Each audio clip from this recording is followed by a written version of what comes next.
hackers tried to steal $1 billion from a national bank without guns, without masks, without ever stepping inside the building.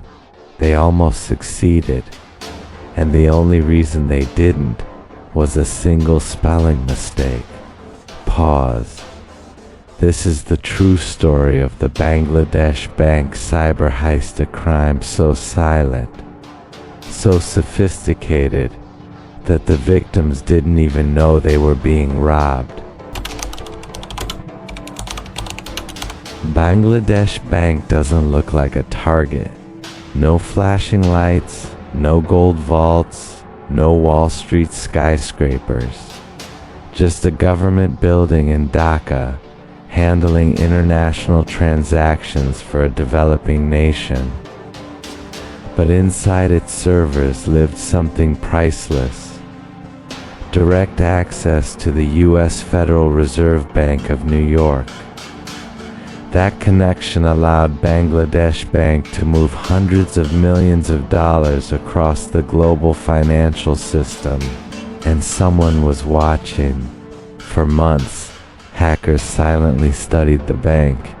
They mapped internal networks, learned employee schedules, observed how money was approved and transferred. This wasn't a smash and grab.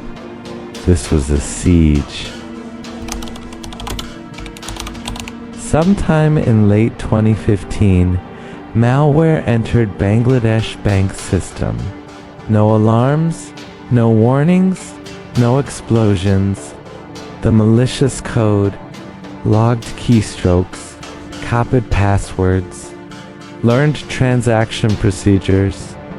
The hackers even disabled the bank's printers, because those printers automatically printed transaction confirmations.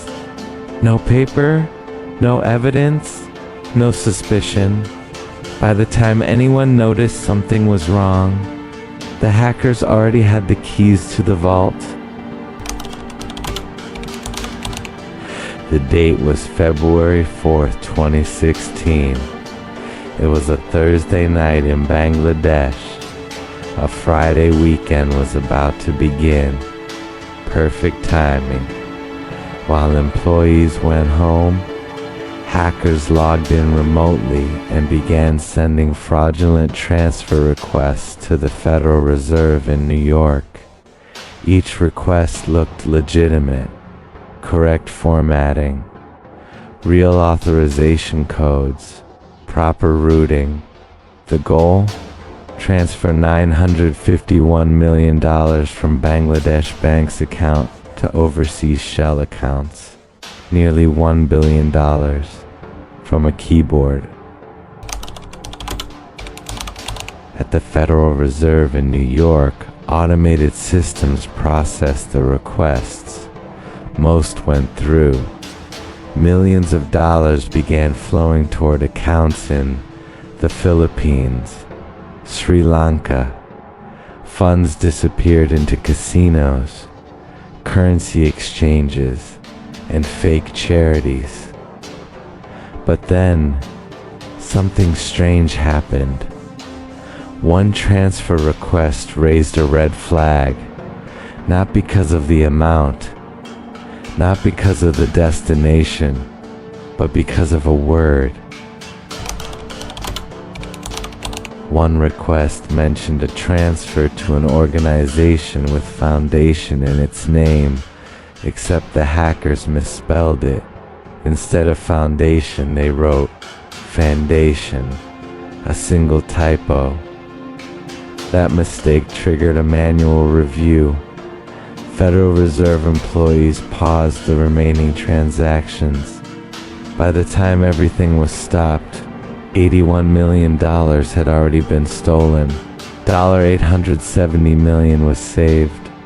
One spelling error prevented the largest bank theft in human history. Bangladesh Bank employees returned to work. Printers suddenly came back online, and paper began flooding out. Transaction confirmations, transfer notices, withdrawal alerts. Panic erupted. The bank had no idea who did it, how it happened, or where the money went. Most of the stolen funds were laundered through casinos in the Philippines. Only a fraction was ever recovered. The rest, gone. Investigators traced the attack to a highly organized hacking group. Evidence pointed towards state-level resources, military-grade malware, years of preparation. While no one was officially charged, cybersecurity experts around the world reached the same conclusion. This was not a random crime. This was cyber warfare. No masks were worn, no doors were broken, no alarms were triggered, and yet, $81 million vanished in silence. The scariest part?